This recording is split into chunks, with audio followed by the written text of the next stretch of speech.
Welcome to Lifespan Human Development video lecture about the social and emotional development of adolescence. Harlan Coben once said, "Make no mistake, adolescence is war. No one gets out unscathed." If that's not the truth. So how did you develop your identity? Was it from your friends, your parents? Those are the two main groups that we associate with during our teenage years. Most teenagers have pretty good relationships with parents, and even though there are some stormy times. We learn about such advice as finances, education, careers, as well as romantic relationships.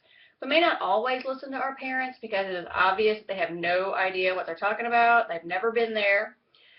And being able to make our own decisions during this time frame is very important because we need to learn from our mistakes because we'll make them. And this helps us to become mature. Theorists say that we have many different ways to develop our identities. Hall says it's because we are in a storm and stress time, full of tension, rebellion, and conformity. Sullivan believes social forces drive our development. Erickson's stages of crisis are all about identity development, etc., etc., etc. But in the end, it's up to us to decide who we are and who we want to be.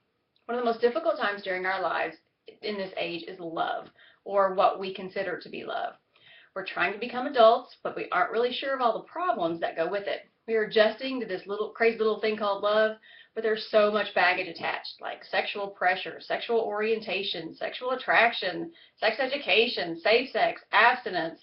It's everywhere. It's on books, and on TV, and magazines, video games, online. Then there's the risky behaviors that can go with it, like drinking, taking drugs, teen pregnancy, kids committing suicide, becoming delinquent, violent relationships, violence at school. No wonder this is a time of storm and stress. The good news is most of us will make it out alive and won't be too scarred.